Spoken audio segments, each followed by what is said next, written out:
noches, Latinoamérica. Bienvenidos a este shiur, esta clase sobre las Torah. En realidad, esta clase debió haberlo dado nuestra morada Rachel Sareli. Bueno, ella en este momento se encuentra en la clínica por emergencia. Esperemos que le puedan dar de alta hoy día mismo, si no va a tener que estar internada.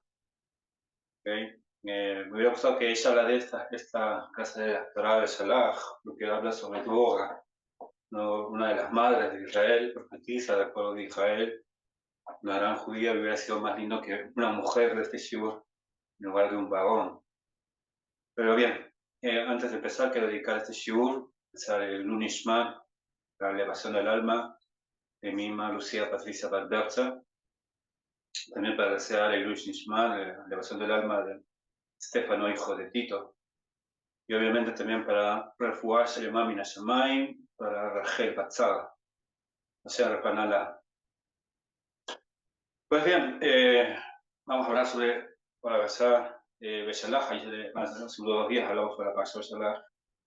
Ustedes saben, después de la lectura de la Torah en la sinagoga, ¿okay? En la sinagoga dejan los rollos, se saca también los rollos de las taras. Ahí se lee una porción de los profetas para reforzar lo que hemos estudiado en la Parashá.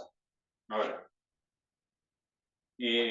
como dato curioso, este Shabbat, es decir, mañana, bueno, para mí, en unas horas, este Shabbat se llama Shabbat Shirah. Se llama Shabbat Shirah. La palabra Shirah significa, viene la palabra Shir. Shir es canto, Shirah es en femenino, masculino, perdón. Shabbat Shirah es el Shabbat del canto. Porque obviamente la parte central, o el tema central, el tópico central de Parashá Beshalach es la apertura del Yom Tov, la apertura del Mar de los Juncos. Inmediatamente después subieron 2 canciones. Una canción que fue entonada por Moshe y los vagones, y otra que fue entonada por Miriam y las mujeres. En la Haftarah aparece un cántico, vamos a leer, es el cántico de Dvorah. Dvorah, la profetisa, una jueza y profetisa del pueblo de Israel. Ahora bien, como dato curioso también, Shevish el Pesach, el séptimo día de Pesach, Shevish el Pesach, el último día de Pesach, es decir, el 21 del mes de Nisan. Sabemos que la festividad de Pesach comienza el 15 de Nisan.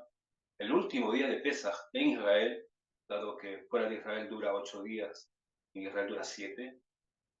El último día de Pesach es el día, digamos, cronológicamente, que el pueblo de Israel pasa por el Yom Tov. O sea, un 21 de Nisan, y el pueblo de Israel pasó el Yom Tov. Hashem abrió el Yom Tov. Entonces, se lee nuevamente esa porción, es el último día de Pesach, ¿okay? Y en la Haftarah de ese día, de Shevish el Pesach, el último día de Pesach, o el séptimo día de Pesach, en la Haftarah también hay otro cántico, que es el cántico de David Amelech. ¿Okay? Entonces estoy diciendo como un contexto para que podamos saber en dónde estamos, ¿vale? Y este cántico de David se encuentra en el libro de Shmuel, Bet, o Segunda de Samuel, lo pueden leer después, es muy largo, el capítulo 22, del verso 1 hasta el 51, si no me equivoco. Entonces la pregunta que hacemos es, ¿por qué en esta Parashá Beshalach, se hace la canción de una mujer, ¿okay? Mientras que en Shevish Pesach se hace la canción de un hombre? Debería haber sido al revés. Debía haber sido este cántico, o sea, esta Parashá la Haftarah debía haber sido en realidad en el libro de Segunda de Samuel, el capítulo 22, el cántico de David Amelech. Un cántico que él entona cuando Dios lo salva de las manos de Shaul, ¿no? Shaul Amelech, que lo persiguió. Y ya en el Shevish Pesach, que es el mismo día, ¿okay? Debió haber sido el cántico del Boga. Bueno, Jajamín nos explica qué es la razón por la cual nosotros leemos la Haftarah de Dvorah, el cántico de Dvorah en la Haftarah, es porque en realidad de los 2 cánticos que se entonan en Parashá Beshalach, Dicen que las mujeres salieron con miel a la cabeza, salieron con panderos, con instrumentos y con bailes, por lo tanto, el cántico de las mujeres fue mucho más alegre, fue mucho más alegre. Entonces la pregunta es, ¿por qué fue más alegre? Como dice en el Talmud, ¿no? En el Masaje de Avot, el Tratado de Avot, ¿no? Tal conforme es el sufrimiento, así es la recompensa. Eso quiere decir, las mujeres sufrieron más en los perversos decretos de Pavor. Uno de estos decretos era arrojar a los nenes, ¿no? A los vagones, al río Nilo, al río Illor. Por lo tanto, ese apego que tienen las madres, ¿no? Que pudieron ver toda esta escena catastrófica, horrorosa, ¿no? De ver a sus propios hijos siendo lanzados, ellas sufrieron más. Por lo tanto, cuando vieron ellos que sus, digamos, aquellos que victimarios, aquellos que le hicieron sufrir por años, verlos ahogados, ese fue un sentido de justicia y una inmensa alegría, ¿no? Este fin que tuvieron los soldados egipcios. Por lo tanto, entonaron un cántico más alegre. Ahora, ¿cuál es la enseñanza? Y que haber una breve enseñanza antes de pasar a la saga. Y es que la vitalidad, o sea, el término de ser arrojados al río, la vitalidad de Egipto era precisamente el Nilo, el río Nilo. O sea, todo el sustento, todo el poder, lo que Egipto es, se debe gracias al Nilo. Si el Nilo no existiese, Egipto sería una extensión más del desierto del Sáhara. Es gracias al Nilo que hay esa vitalidad, se puede dedicarse a la agricultura, y si hay agricultura hay vida, ¿no? Y un pueblo puede desarrollarse, más aún en esos tiempos que dependía mucho de la agricultura. Ahora, ¿cómo lo llevamos esto hoy en día? Que los niños sean arrojados al Nilo significa hoy en día justamente que es el Nilo hoy en nuestra sociedad, ¿no? Aquello que le da vitalidad, ¿okay? A nuestra sociedad hoy en día. Puede ser el sustento, puede ser la manera de uno pasar el tiempo. Hoy en día estamos más preocupados, y es más, ni siquiera Faraón lanza a nuestros hijos al río, sino que nosotros mismos como padres lanzamos a nuestros hijos al río. Es decir, hay que lanzarlo para ver, no sé, cuál es el artista favorito del momento, o la canción, o el género del momento, o la serie de televisión, o el dibujo animado ¿no? De la serie del momento, cuál es el último videojuego. Bueno, lo lanzamos al río. Y estamos más preocupados por su educación. Yo digo que no sea malo, o sea, por su educación secular, qué colegio, qué universidad. Ya después, ¿no? Cuando ya sepa qué va a hacer en la vida, cuando pasó, al menos eso se practica mucho en Perú, y ya fue a su orientación vocacional, cuando ya acabó la primaria y la secundaria, y después va a entrar a la universidad, ya después nos vamos a preocupar por su educación. En este caso, en su educación judía o en su educación espiritual. Y a veces lanzamos nosotros mismos al río a nuestros hijos, ahí en lo que le da vitalidad a este mundo. Que se dediquen, experimente cuál va a ser su sustento, ya cuando sepa su sustento, a qué se dedica, cuál va a ser su oficio, después que se dedican a las cosas espirituales, no una o dos clases a la semana de Torah, etc. Entonces, esa alegría que vieron las mujeres, ¿no? A que sus enemigos fueran derrotados, ¿no? Esa es la razón por la cual en esta parashá se le quiere dar honor a la mujer. Y esta parashá habla de dos mujeres en realidad, Boga y Yael. ¿Okay? Bien. Eso es por una parte. Bueno, ya aprendimos, es Shabbat Shirah mañana, hay una haftará en el Shevish Pesach, el séptimo día de Pesach, lo da David Amelech, el rey David, y esta haftará está dedicada al Boga y a Yael. Bueno, contexto 2, ¿okay? Segunda introducción. Vamos a ver el contexto histórico, donde nos encontramos, para poder entender un poco esta haftará. Más o menos nos encontramos en el año 1106 antes de la era común. ¿Okay? Ya el pueblo de Israel entró, ¿no? Los hijos de Israel entraron a Eretz Canaán, con Yehoshua a la cabeza, con Josué, ¿no? Yehoshua Bignun, y empezaron a conquistar la tierra de Israel en esos 14 años. Cada pueblo, cada tribu, en realidad, ¿no? Comenzó a pelear con los cananeos, con los lugareños, pero hubo un problema. O sea, y lo podemos ver en los primeros capítulos del libro de Shoftim, del libro de Jueces, que es precisamente donde se encuentra nuestra esperanza. En el libro de Jueces, o el libro de Shoftim, los primeros capítulos habla cómo cada tribu, la tribu de Rubén, la tribu de Shimón, la tribu de Efraín, la tribu de Benjamín, comienzan a pelear con los moradores para conquistar su parte, pero ellos hicieron un problema. Tuvieron un problema. No expulsaron a todos los cananeos. Dejaron algunas ciudades, algunas aldeas. En lugar de expulsarlos, de derrotarlos, aniquilarlos, hicieron tratos con ellos. Hicieron tratos, bueno, nos vas a servir, vas a pagar impuestos, te puedes quedar, vamos a compartir, vamos a ser vecinos, que en nuestra tierra, no te preocupes, ¿no? Deja de hacer idolatría, entre comillas, pero ingenuamente le creímos y no iban a hacer idolatría. Voy a hacer Hoy en día creemos, ¿no? Dice, creemos que acá podemos traer de todo, acá en de Israel y no va a pasar nada. Ese fue el problema. Entonces, es más, cuando ya muere Yehoshua y el pueblo comienza a tener ese trato con los cananeos, no solo llevarse bien, como esto digo que no es bueno llevarse bien con los no judíos, no, estamos hablando de Govim Mamash, o sea, gente idólatra, perversa, con perversidad inmoral, sexual, idolatría, asesinato, ¿ok? Comienza el pueblo judío a tratar con ellos, a comer con ellos, a hacer fiestas con ellos, a darle sus hijas y a darle sus hijos en matrimonio. Y obviamente esta familiaridad, esta asimilación con los cananeos hace que el pueblo judío también adopte sus dioses, adopte sus costumbres. Y el pueblo comienza a alejarse de la Torá, de la mitzvot, de la obediencia al Eterno. Es más, hasta un ángel del Eterno, ¿no? Subió a la tierra de Israel para decirle, ¿no? ¿Qué es lo que están haciendo? Y ahí es donde lanza la amenaza a este ángel y dice, bueno, ahora ustedes van a tener que luchar como si fuera un aguijón en el ojo, ¿no? Cada uno de los cananeos. Está bien, Hashem no les va a hacer nada. Hashem las va a permitir. Y serán ellos mismos los que los van a hacer sufrir. No con castigo de Hashem, no con plagas, ni mortandad, ni nada por el estilo. El mismo pueblo, los mismos cananeos los van a hacer sufrir. Así sucede. Muere Yehoshua y muere aquella generación que conoció al Eterno, que era esa generación que estuvo en el desierto. Esa generación, bueno, es en realidad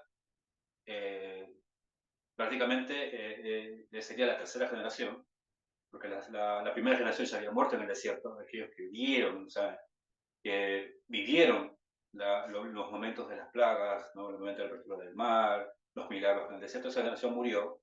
Recordemos cuando Hashem había decretado que toda esa generación iba a morir por el problema que tuvieron con los dos espías, ¿no? Los 10 espías, los Meraglim, que hablaron mal de la tierra de Israel y lloraron y decían, ustedes no van a entrar. Hubo una segunda generación, una generación de ciertos pies. Estamos hablando de la tercera generación. Esta generación no había visto, no había vivido ni en el desierto, ni mucho menos en Egipto, ni sabían lo que Dios había hecho. Entonces hay un problema aquí. El problema acá fue educación. La segunda generación tampoco les enseñó a sus hijos lo que Dios le había dicho, las mismas que tenemos que cumplir. Acá a vivir a su suerte. Entonces, en todo el libro de Shoftim se va a reincidir en lo mismo. El pueblo, en cada uno de los textos que puedan leer en el libro de Shoftim, dice, ¿no?, que el pueblo de Israel no tenía un reino. ¿Okay? Cada uno hacía lo que quería, lo que bien le parecía a sus ojos. Se alejaban del Eterno, las misbot, adoptaban las costumbres de los cananeos, y se levantaba un pueblo, ¿okay?, de los cananeos o los pueblos vecinos de Canaán, y le hacía la vida imposible al pueblo judío. Una vez cuando ya estaban hartos, ¿no?, hartos de ese sufrimiento, de ser robados, ¿no?, de saqueadores, el pueblo clamaba al Eterno, y el Eterno les enviaba un Salvador, les enviaba un juez. Y este juez, como el espíritu de Hashem, gobernaba, dirigía, hacía justicia, era un juez, un conocedor de la Torah, ¿okay?, y el pueblo vencía a sus enemigos. Había unos años de tranquilidad mientras el juez estaba viviendo. Moría el juez, otra vez la siguiente generación, ¿no?, volvía a las andadas con la idolatría, el trato no cordial con los no judíos, y otra vez se levantaba otro pueblo para hacernos a nosotros recapacitar en realidad. Pero todo ese círculo de volver a ser, de retroceder, de se muere el juez, en otro pueblo, se va a repetir en todo el libro de Shoftim. Ahora, Mona y Yehoshua tuvimos el primer juez, que se llamaba Otoniel. Otoniel luchó contra el rey de Cushán Rishataim, este era el rey de Aram, los arameos, por los cuales nosotros hicimos la vida imposible a nosotros 8 años.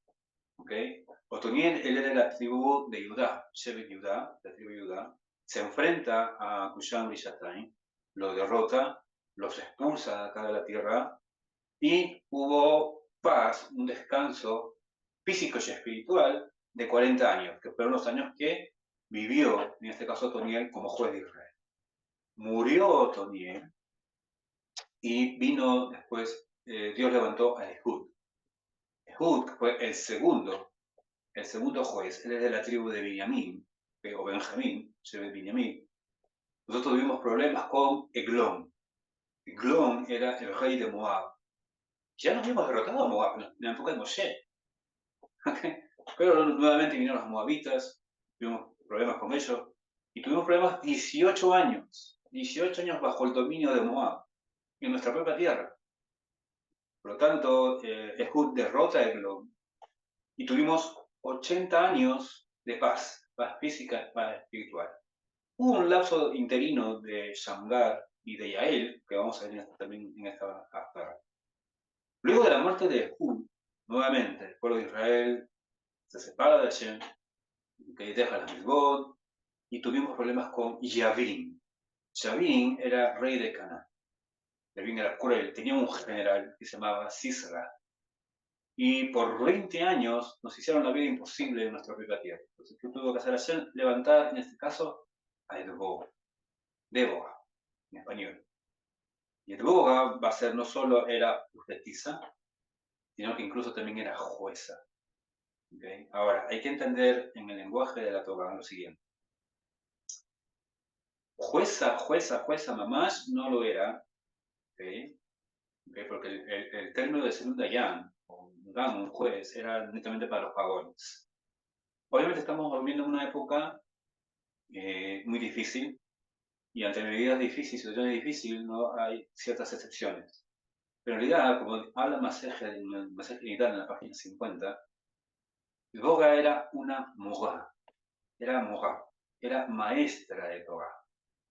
¿Okay? Entonces, por lo tanto, el tipo de juzgado que ella hacía, o el tipo de juez que ella decía, eran tratos menores, eran tratos de 2 personas, 3 personas. No era un juez como en la Corte Suprema, de estar a cargo de miles de personas, ¿no? No, simplemente se dedicaba a cosas menores. Entonces, ella era una morá, era una maestra, y era profetisa también. Eso nadie la quita, no que era profetisa. Ahora bien, ahora sí, con todo esto, ¿okay? Vamos a poder hablar. Antes de hablar de esto, yo quiero dar unos significados de algunos nombres, para que ustedes puedan entender y puedan conectar. Vamos a hablar sobre Montaña Tabor. ¿Okay? Vamos a ver esta montaña que se ubicaba, bueno, no es que se ubicaba, hasta el día de hoy existe. ¿No? Esta montaña está en Baja Galilea, en Galil, al este del valle de Jezreel, donde se libró esta batalla. El nombre de Dvoga significa abeja, ¿es una abeja? Barak, ¿no? El general del ejército de Israel, Barak significa rayo, ¿no? Un rayo. Sisra, que era el comandante de Canaán, ¿no? El comandante de las fuerzas del rey Yavin. Sisra significa poderío o batalla. Yael en realidad es una cabrita, decimos a las cabritas de Montesques, y también significa poder de Dios. Y Kishon, que es el río que vamos a hablar, Kishon significa tortura, o tortuoso. ¿Okay? Ahora, algo muy interesante, no está en la Haftará, pero sí está en el libro de Shoftim, en los capítulos primeros, porque esta Haftará, ojo, esta Haftará tiene 2 costumbres.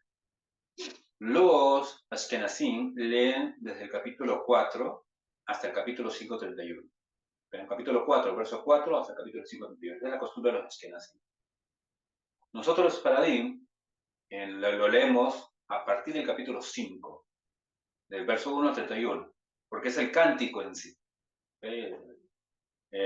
Dado que la parashá habla de un canto, el cántico de Moshe, el cántico de Miriam, nosotros los Paradim vamos de frente al grano, ¿okay? Sabemos que tiene que ser un cántico. Y así no, es que así le queda todo un preámbulo, ¿okay? Para que podamos saber de qué consiste el cántico, ¿okay? Sea como sea. Pero en los primeros capítulos del capítulo 4 se menciona lo siguiente. Dice que Dvorah, él dice, Isha Nivia, era una mujer profetisa. ¿Okay? Ese Lapidot, es decir, mujer de Lapidot. Entonces aquí podemos entender dos cosas. Ah, si dice ella Lapidot es porque su esposo se llamaba Lapidot. Y eso es falso. Muchas traducciones yo he podido leer, dice que era la esposa de Lapidot. No dice la esposa de Lapidot. ¿Okay? Hay que explicar aquí. Miraz nos dice que la palabra Lapidot, ¿no? Viene de la palabra Ptil. Ptil significa mecha. ¿Okay? Esas mechas que usamos para las velas, ¿no? Para las antorchas, etc. El esposo de Dvoga era un am haaretz, era un ignorante de cosas de Torah. Una persona campesina, eso sí, era muy inteligente en cosas de, no sé, en cosas de guerra, sí, era relativo de los Palil. Pero eso sí, entonces, Dvoga, que tenía un nivel espiritual muy, muy grande, por algo era profetisa, por algo era morá, por algo era jueza, ella sabía que quizás digamos, el potencial que tenía eh, su esposo eh, no iba a dar con el, digamos, como para mandarlo a estudiar Torah. ¿No? Hubieran otras mujeres dentro del pueblo de Israel que mandaban a sus maridos a estudiar Torah, como en el caso de Rachel, ¿no? Esposo Rabbi Akiva, pues, el ejemplo máximo, ¿no? Pero ella veía que no era lo del estudio, para ser un erudito de la Torah, no era para su esposo. Entonces, ¿ella qué hizo? Ella comenzaba a hacer mechas, ¿no? No, petil. Perdón. Ella hacía mechas y se las daba a su esposo estas mechas para que los llevara al tabernáculo que estaba en Shiloh. Ahí estaba el Mishkan, el tabernáculo, ya en tierra de Israel, en el territorio de Efraín, en Shiloh. Entonces ella decía, porque justamente Boga era la tribu también de Efraín, ve a Shiloh, ve al tabernáculo, ve al Mishkan y lleva estas, que es lo que ella estaba haciendo. Pero ¿cuál era el objetivo? El objetivo de ella, que su esposo, a tener ese contacto con los Levín, con los Kohanim, con los sacerdotes, el que esté en el tabernáculo, ¿no? Llevando tenga ese contacto espiritual, o ese contacto con lo espiritual, ¿no? En realidad. Entonces, de vez en cuando le mandaba llevar estas mechas. Vemos que teníamos una menogá, ¿okay? Esta menogá tenía que estar encendida en el tabernáculo, y ella hacía estas lapidot, estas mechas, ¿okay? Porque entonces, en realidad, el esposo, como cuenta Radak, ¿no? Radak nos dice que el esposo de Boa era Barak. Barak, el general de quien vamos a hablar. Como ven, aquí vemos algo de la grandeza de Boa. El Boa a lo mejor no hizo de su esposo un erudito de Torah, pero ella sabía que con esa conexión con lo espiritual, que su potencial como general del ejército de Israel, ¿no? En eso sí podía dar. En eso sí podía alcanzar su nivel. Y en ese caso tener una grandeza y tener renombre dentro del pueblo de Israel, como lo vamos a ver a continuación. Entonces, conociendo esto, ahora sí vamos a dar lectura a la Torá. Dice, y Dvoga, mujer profetiza, mujer valerosa, o sea, mujer, incluso dice, mujer de fuego, como señalaba aquí el Jajamín. Ya habíamos dicho, ¿no? Ella hacía las petiló, las mechas, ¿no? Pero no solo que era fuego en ese sentido, sino que era una mujer de verdad, de ese fuego de pasión, de ardor por las cosas espirituales, por cosas elevadas. Era juez de Israel. Y en aquella época ella solía sentarse debajo de la palmera de Boga. En hebreo se dice Tomer Boga. Hay un libro muy fascinante, se llama también Tomer Boga. Ahora, ¿Cómo es posible que una palmera tenga el nombre de la persona de la cual se está sentando? ¿No? Es como si yo le dijera, ¿no? Me voy a sentar en el árbol de Daniel, ¿no? En la palmera de Daniel. Yo soy Daniel. ¿Qué hago yo sentándome en la palmera de Daniel? ¿No? O sea, que uno podría pensar, ¿qué tan arrogante sos que le pones nombre al lugar donde vos te sentás? ¿No? Si nosotros recordamos, en el libro de Shemot, hay un momento que el pueblo de Israel, en su vagar en el desierto, llegan a un oasis. Este oasis se llamaba Elim. Y Elim tenía un oasis, había una fuente de agua, y dice que tenía 70 palmeras. Ahí llegó el pueblo de Israel, en esas 70 palmeras. Ahora, la Torá no es un libro de relatos, sino una enseñanza. ¿Qué quiere decir esto? Que el oasis, en realidad, las fuentes de agua se referían tanto a Moshe, Aarón y a Miriam, que eran los líderes espirituales de nuestro pueblo, y los 70 palmeras eran los 70 ancianos que formaban el Sanedrín de aquella época. Entonces, ¿qué podemos entender ahora aquí? Hay una sola palmera. O sea, no hay justos, no hay eruditos de Torah. Todo el mundo quería hacer lo que quería. Estábamos tan alejados de Torah que no había 70 palmeras, no habían 70 jueces, no habían 70 eruditos, ni siquiera 70. La única era el Goa, la única, en ese nivel espiritual de aquella generación del desierto. Ahora, otro punto es que cuando los jueces de la corte, cuando hacen digamos, en su papel de árbitro, ¿no? Comienzan a hacer justicia dentro del pueblo, hay un lugar especial. Porque en el templo tenemos el Shtad Ratzim, donde estaban ellos ahí haciendo la justicia, ¿no? Como hoy en día, ¿no? Hay un palacio de justicia, hay cortes, hay salas, audiencias. Ella no quería reunirse ni siquiera con los varones en un lugar cerrado. La forma que ella dictaba justicia, y eso demuestra su nude, su recato, era al aire libre, bajo una palmera para que todos lo vean. Y la gente no piense, ¿no?, que ella se está reuniendo con varones a solas. Entonces, es parte de la grandeza en este caso, de Esboga. Continuamos. Dice que esta palmera estaba entre Ramá y Betel, en el monte de Efraín. Y los hijos de Israel solían subir a ella para el juicio. Y ella envió a llamar a Bacá, hijo de Abinoam, que es su esposo, en Kedesh Neftalí, y le dijo: ¿acaso no ha dicho el eterno Dios de Israel? Ve y juntá, o sea, acá le trae una profecía.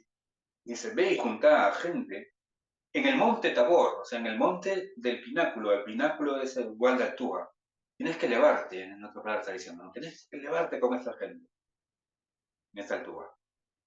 Y toma contigo 10.000 hombres de los hijos de Naftalí y de los hijos de Zebulún. Yo atraeré hacia ti al arroyo de Quillón, en este arroyo que significa tortuoso, a Sisra.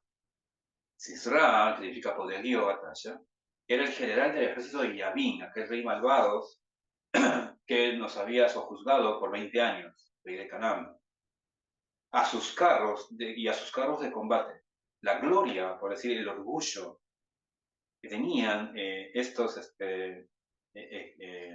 cananeos, es que ellos poseían 900 carros Barzel, es decir, Regio Barzel, significa, justamente, a ver, déjame mostrarles, tenía 900 carros de Barzel, Barzel es de hierro, ¿eh?, o bronce.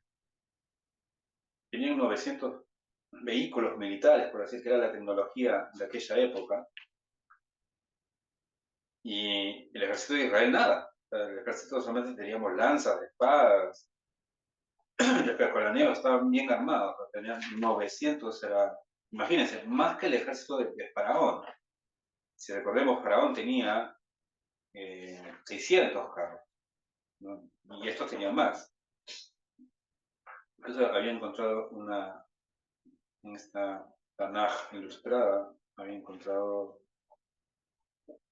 los vehículos que ellos poseían, desde el Zeppelin en Shoftim. Entonces, esta era la fuerza y el orgullo que tenían ellos, estos 900 carros de combate. Yo juraría que lo había visto.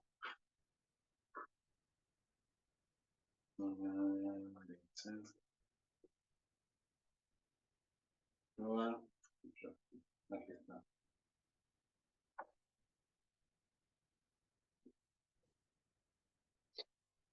Acá está. No sé si se logra apreciar. Este es un relieve de la época.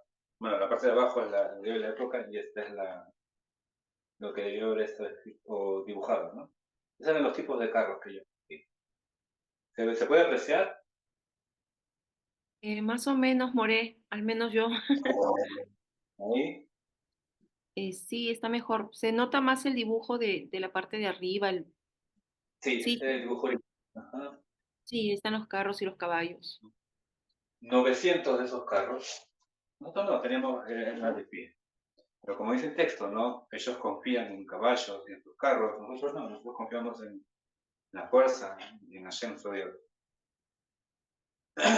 Continuamos. Y sus multitudes de tropas y los entregaré en tus manos. Para Barak, consciente del nivel espiritual de su esposa, dice lo siguiente. Yo voy a ir, o sea, yo iré. Si vos venís conmigo, iré.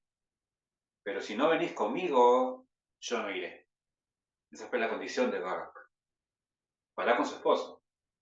Ella dijo, ciertamente iré con vos, solo, o sea, por haber tenido esa duda, solo que vos no tendrás gloria en el camino que andes, ya que el Eterno entregará a Sisra, este general del ejército de Yabín, te lo va a entregar en manos de una mujer.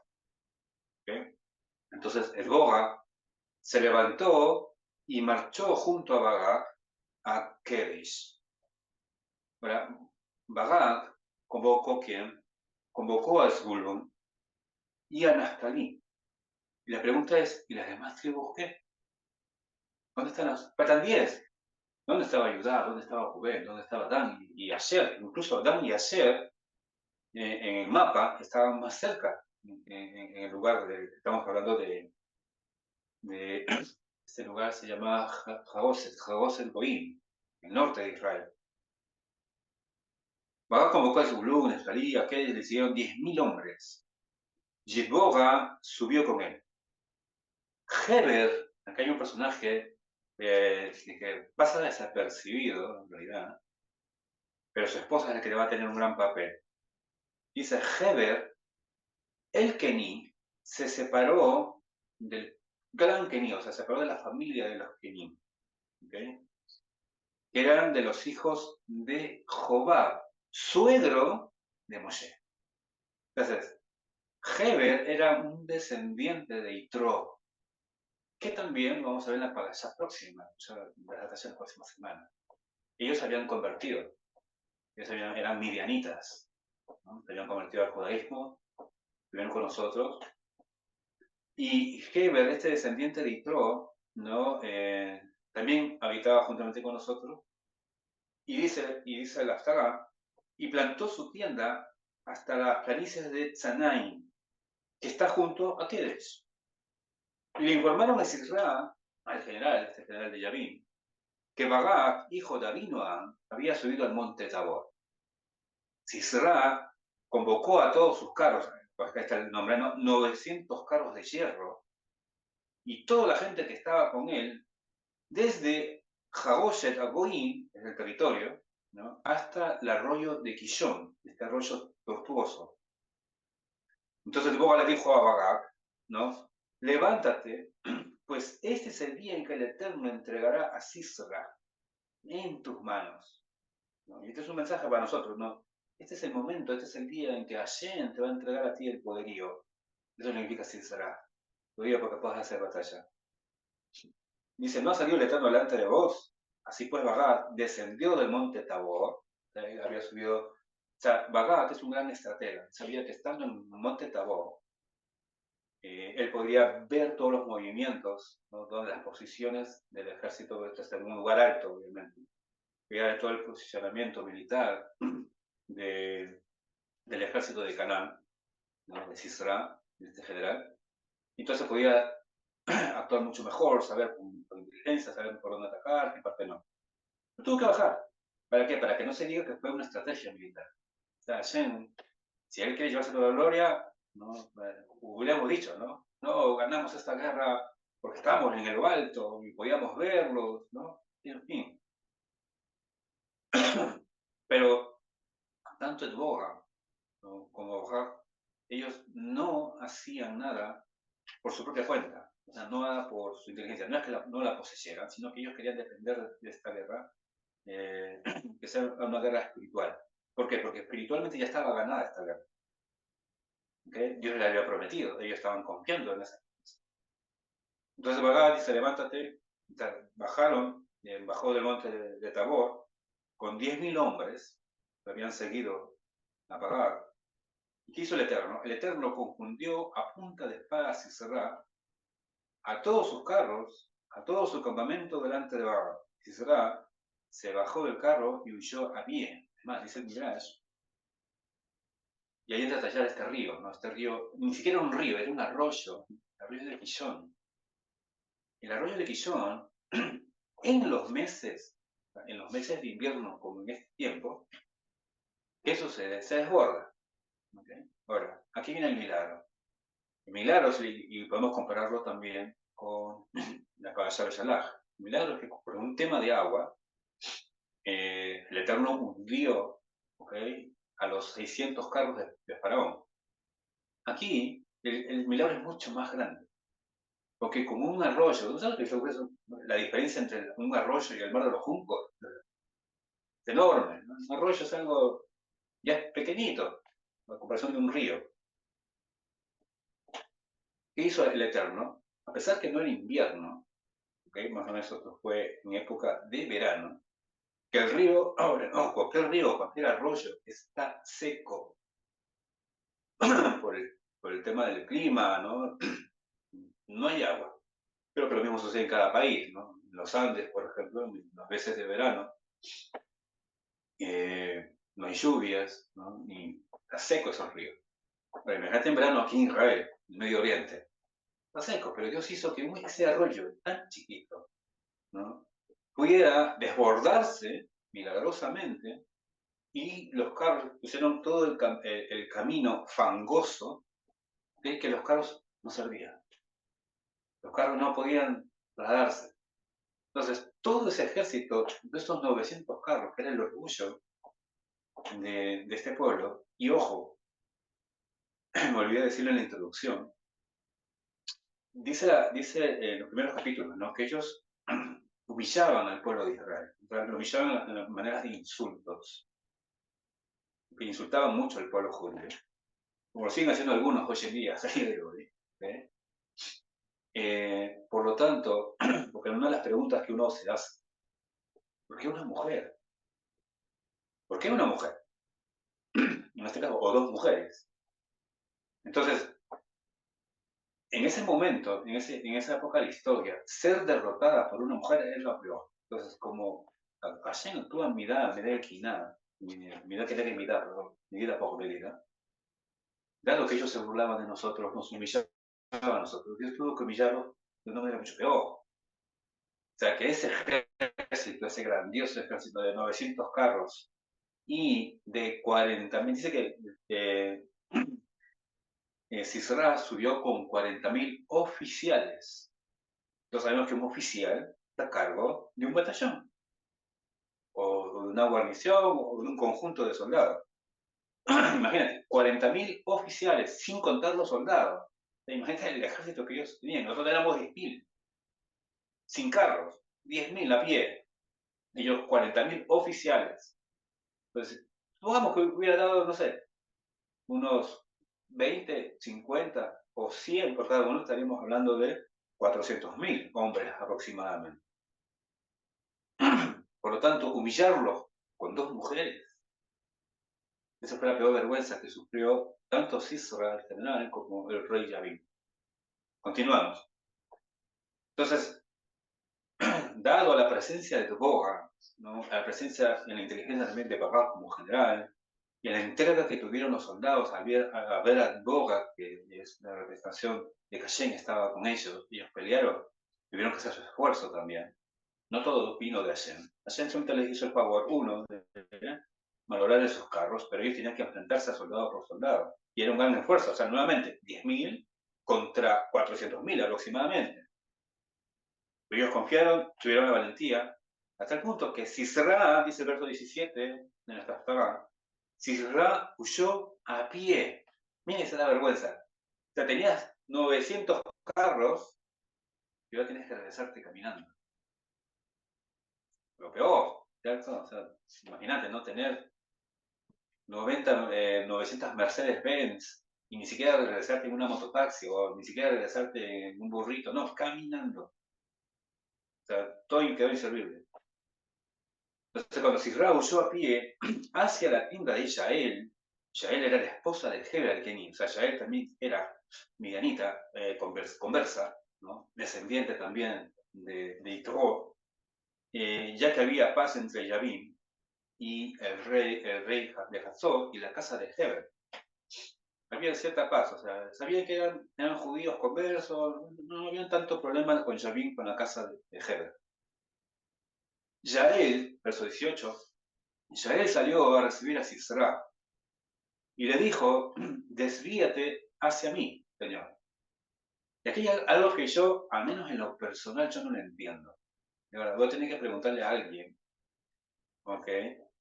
Porque así, a simple vista, yo veo más bien en Yael una falta de snoot mamás, total. O sea, ¿cómo va a hacer entrar un hombre por la noche a su tienda? Ojo, que antes no eran casas donde uno vivía, no vivía en tienda.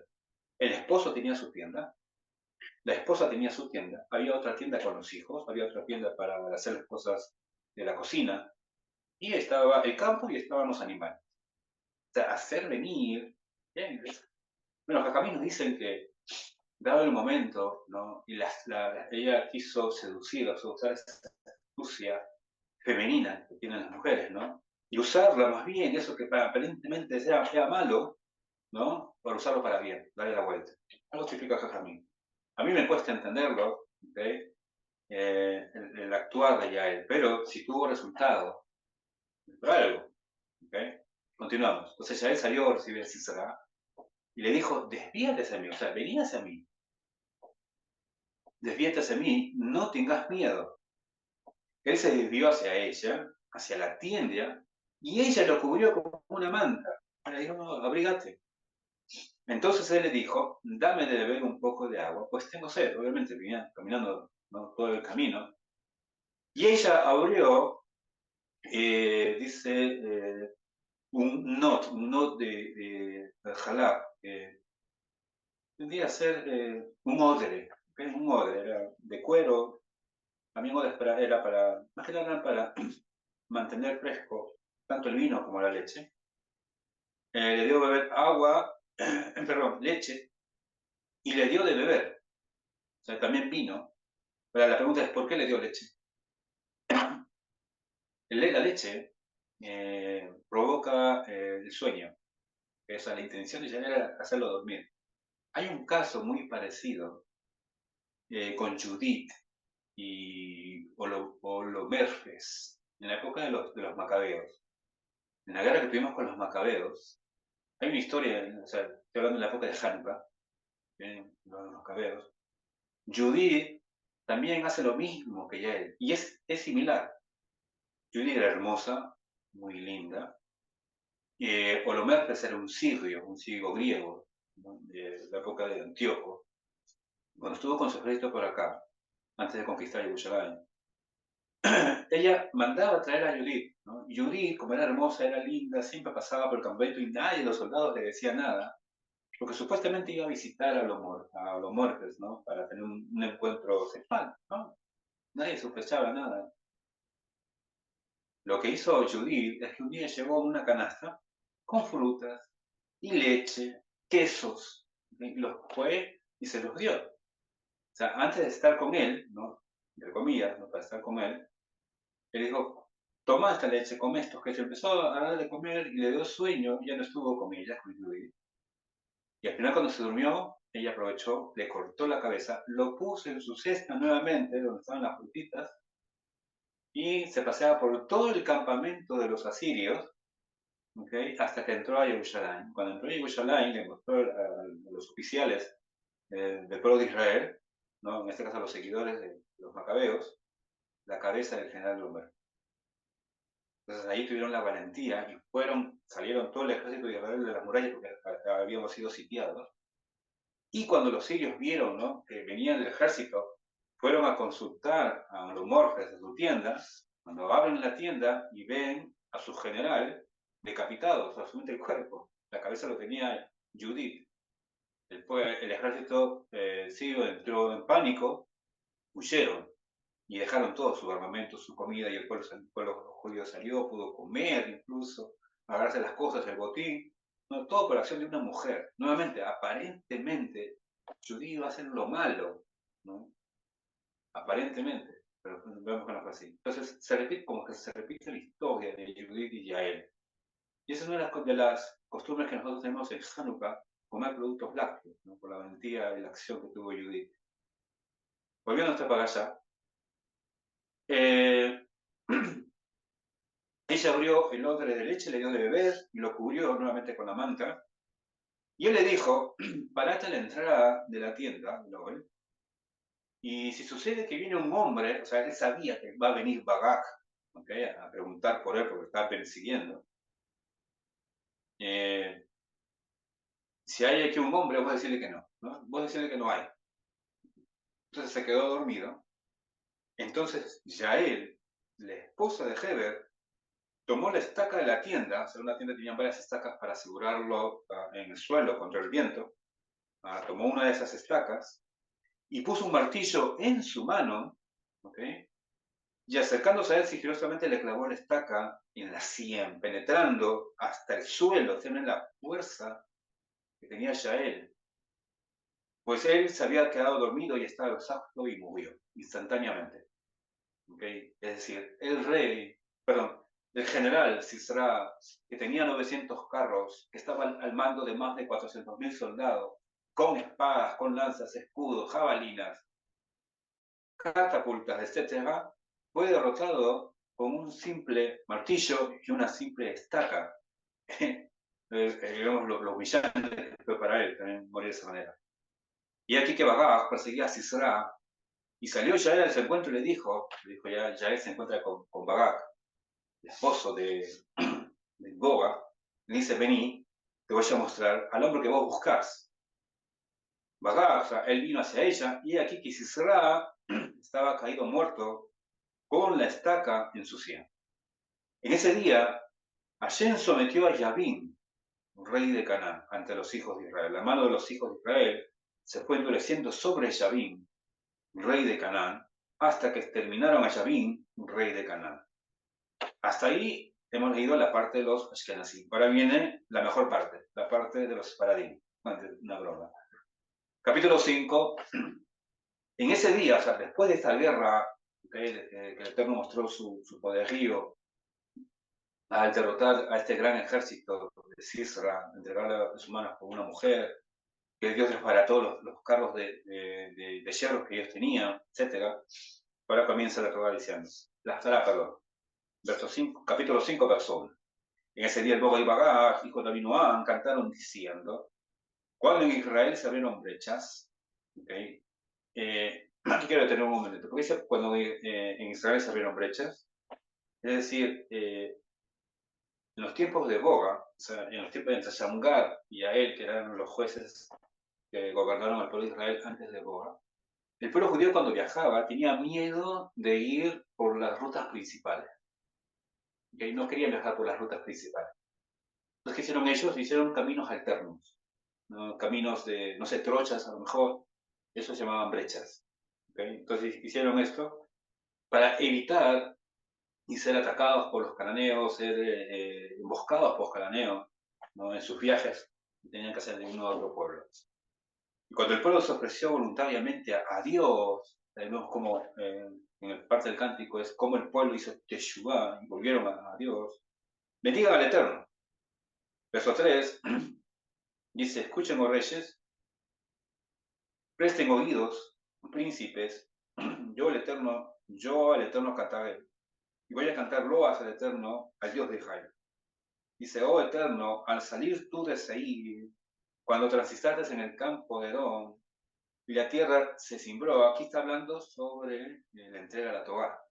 Y en el Sefer Devarim también. Habla que Dios salió de Seir y salió de Pagán. Eso habla del territorio que Dios había presentado a la Torá, tanto a los hijos de Ismael como a los hijos de Edom, y ellos rechazaron.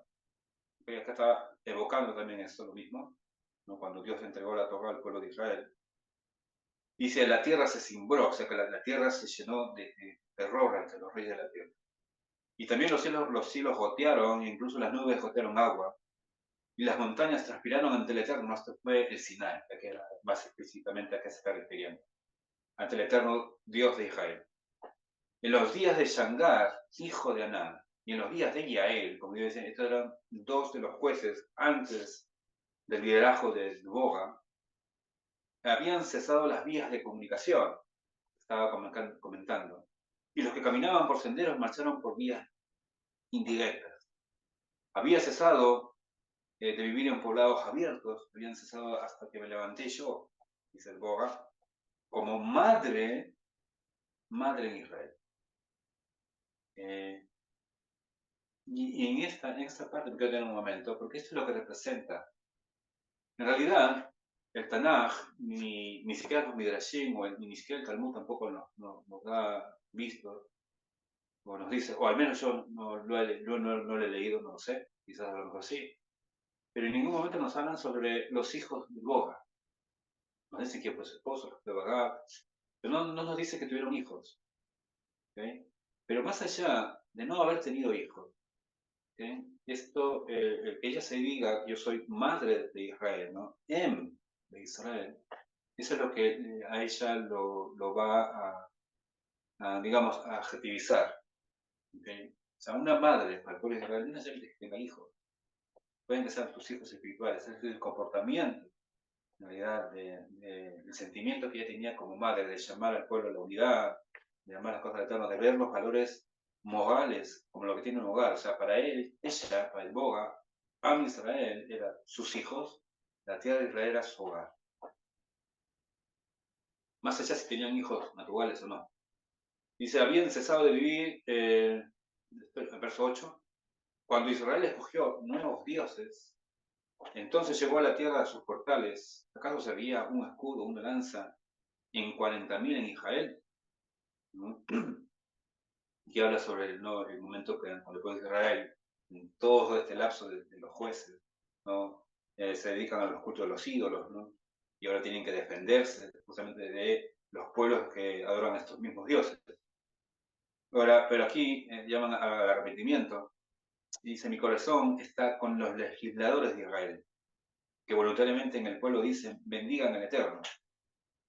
Los que montan en asnos blancos. Aquí está hablando más que nada de los estudiosos de la Torah, ¿no? Eso es el andar en asnos blancos. Significa el estudio oral y escrito de la Torah. Los que se asientan al juicio, los que transitan por el camino, expresan alabanza. En vez del sonido de flechas entre los que caen agua, allí relatarán las mercedes del Eterno, las mercedes que hizo en las ciudades abiertas de Israel. Entonces el pueblo del Eterno bajará de nuevo a los portales, que eran en los portales donde había juicio. ¿Okay? Si ustedes revisan, el lugar preferido para hacer un juicio era en las puertas de cada pueblo, en los portones. No era el caso de Boga. Recordemos, decía bajo una palmera, mostrando su recato. Pero ella anhelaba esos momentos. Se anhelaba que nuevamente este trabajo de ser juez, de hacer justicia en el pueblo de Israel, esté en manos de los varones nuevamente. Y sobre todo que se haga como era antes, ¿no? En los portones. Dice, despertad de Boga, despertad. Despertad pronunciando un canto. Levantate, Bagak, y captura a tus prisioneros, hijo de Abinoam.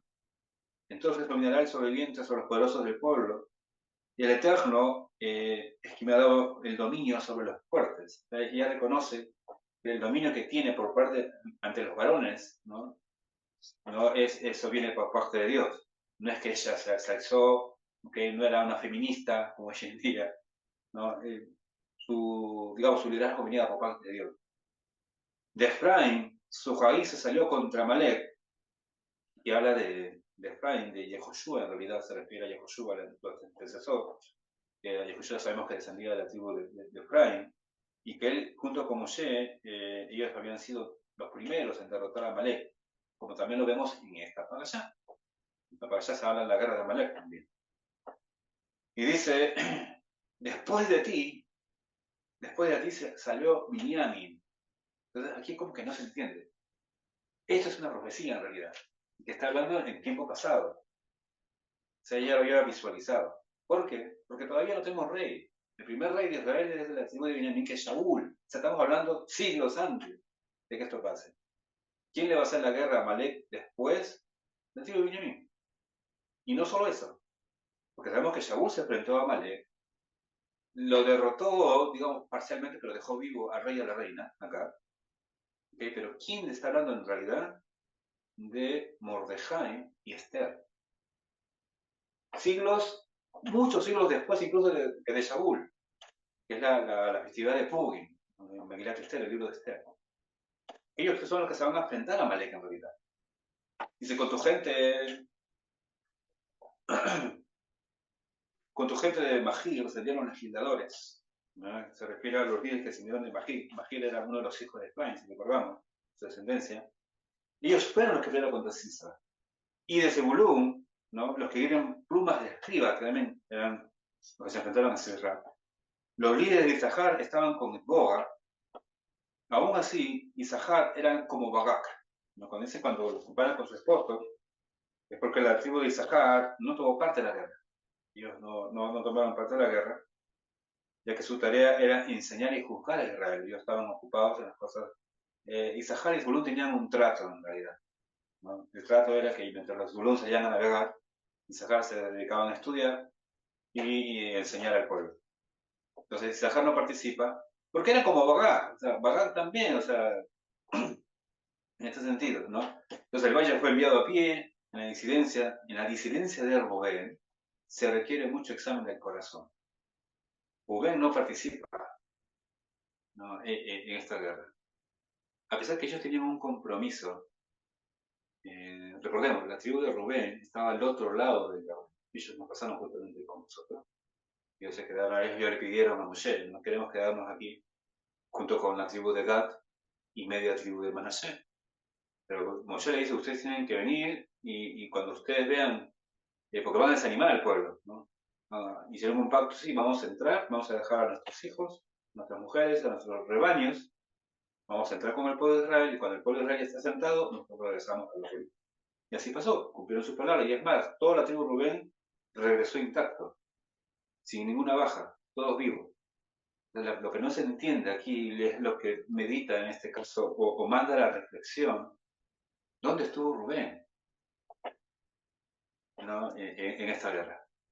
Es el primogénito, el que debió haber dado el ejemplo, ¿no? Y sobre todo que ellos habían visto milagros en las guerras, no hace muchos años, estamos hablando de unos 60, 70 años atrás nada más, ¿no? Antes de la muerte de Yehoshua. ¿Okay? Entonces ella aquí llama a un examen de conciencia para analizar esto. Dice, ¿por qué te quedaste sentado entre los linderos a oír los balidos de tu rebaño? ¿No? Le hace referencia a lo que les había dicho, ¿no? Y dijeron, queremos pasar y después vamos a venir, queremos aquí asentarnos a hacer rediles para nuestros rebaños y casas para nuestros hijos. Y Moshe dice, ese no es el orden, ¿no? Hagan casas para sus hijos y después rebaños para su ganado. O sea, como diciendo, primero es la familia o primero las cosas espirituales y después las cosas materiales. Pero aquí ya Boga llama la atención, ¿no? Ustedes prefirieron al balido de su rebaño, no al mu, al me, ovejitas y vacas. Para la disidencia de Rubén se requiere mucha indagación del corazón, nuevamente repite esto. Gilad, en este caso Gilad, tampoco ellos participaron en la guerra, ¿no? A pesar de que Gilad está muy cerca al territorio del Valle de Israel. Dice que este territorio en realidad está hablando de dos tribus, la tribu de Dan y la tribu de Asher. ¿Okay? Siguió residiendo allí al Jardín, ¿no? Y Dan dice, ¿por qué se reunió sus posiciones en barco? Pero Asher se asentó en la costa de los mares y permaneció junto a sus poblados abiertos. Bulún es gente que entregó su vida hasta la muerte. También hasta allí, en la cima del campo de batalla. Dice que vinieron reyes, hicieron la guerra junto con Sisra. Entonces esperaron los reyes de Canaán en Tanaj hasta las aguas del Megiddo sin tomar recompensa. Desde los cielos esperaron las estrellas, desde sus órbitas esperaron contra Sisra. No, acá se refiere a los ángeles que ayudaron al pueblo de Israel. El arroyo de Quillón los arrasó. El arroyo, sí, no estamos hablando de un río, un arroyo. El arroyo de Quillón los arrasó. El antiguo arroyo de Quillón, o sea, aquí no estaban a entender que estaba seco, que no había agua, ni siquiera había agua. O sea, es mucho más milagroso. Dice, mi alma los pisoteó con vigor. Entonces se golpearon los talones de los caballos, de las cabriolas, y las cabriolas y sus valientes. Aquí está hablando cuando se quedan atascados los carros en el fango de este arroyo de Quillón que se había desbordado. Dice, maldigan a Megos. Megos también es una ciudad muy cercana, la ciudad próxima al Valle de Israel, que tampoco acudieron a la guerra en defensa de Israel. A pesar de ser vecinos, ellos estaban viendo ahí toda la guerra, ¿no?, de sus aldeas. Dijo el emisario del Eterno, ¿no?, un ángel, dice, maldigan a sus habitantes porque no vinieron en ayuda del Eterno, como hombres fuertes. Será bendita por mujeres Yael, esposa de Heber, el Kení, ¿no?, descendiente de Jobab o Ito, por mujeres será bendita en la tienda. Sisra, y aquí ya relata el caso de Yael, Sisra pidió agua y ella le dio leche en tazón de nobles y le ofreció mantequilla. ¿Okay? Extendió su mano a la estaca y a su diestra al martillo de los trabajadores, o sea, con 12 herramientas, aquel que tenía poderosos carros y poderosas armas. Martillo a Sisra le cercenó la cabeza, aplastó y perforó su sien. Entre sus piernas, él se arrodilló, cayó y quedó tendido entre sus piernas, él se arrodilló y cayó. Donde él se arrodilló, allí cayó el derrotado. Por la ventana a Tisbó, y esta es la parte más triste, y esto es lo que habla también de lo que es la guerra.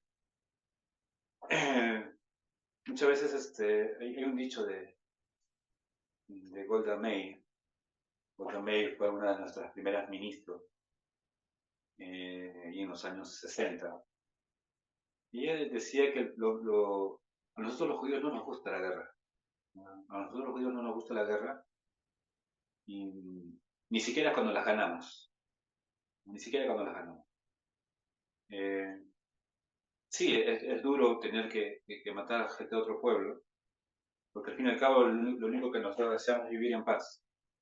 Y esto relata también el cántico del Boga, ¿no?, esa parte humana que ella tiene, esa parte judía, ¿no?, de Israel y mamás. Dice, por la ventana atisbó, y Timoteo, o sea, estaba esperando a la madre de Sisra. Y ya como mujer, ¿no?, puede sentir el dolor también de otra madre. O sea, yo soy la madre de Israel, también me preocupo por la madre de Sisra, a pesar que es mi enemigo. Se imaginaba la madre esperando a Sisra, su hijo, que viniera de la guerra. ¿Por qué se demora su carro en venir?, preguntaba la madre de Sisra.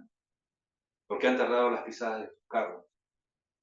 Las más sabias de sus damas le respondieron, y ella también se dio respuesta a sí misma. ¿No están acaso echando botín?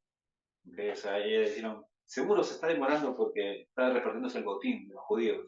O una doncella o dos, ¿no?, porque a veces se tomaban mujeres para poderlas violar. Tiene su forma de consolar a la madre, ¿no? O sea, vean ahí el nivel, ¿no? Seguro está hablando de una chica judía, déjalo que se demore. Por parte de la otra mujer. Dice, para cada hombre botín de colores, para Sisra botín de recamados coloridos, dobles recamados para los cuellos, ¿no?, todo el botín, la joya. Termina diciendo, tanto Baraj como Dvoga, que así perezcan todos tus enemigos sobre todo. Pero los que te aman serán como el sol naciente en todas sus fuerzas, el sol del mediodía, y la tierra estuvo tranquila durante 40 años. Ese fue el cántico del Boga, ¿no?, la profetisa, la jueza, la abogada. ¿Okay? Y el mensaje es este, ¿no? Dios puede usar a cualquiera en realidad. Dios puede usar a cualquiera. No es como hoy en día, que las mujeres tenían más libertad. Estamos hablando siglos atrás, muchos siglos atrás. Donde una mujer sí pudo alcanzar, o sea, cuando una mujer se propone a ser jueza incluso, alcanzar los niveles espirituales, no solo estar desplazar las cosas del hogar, que es bueno, pero en cosas espirituales una mujer también puede llegar, incluso llegar a ser líder de la casa de Israel. O sea, no hay excusa de decir, no, yo soy mujer, no tengo posibilidad, eso es, el estudio de la Torá lo hagan los varones. No, lo está haciendo una mujer. Dios puede usar a cualquiera, hombres y mujeres, quienes, digamos, quieren que se trabaje en ello, no pueden llegar a hacer grandes cosas, a derrotar ejércitos, con un simple martillo, con una simple estaca del hogar, de la casa.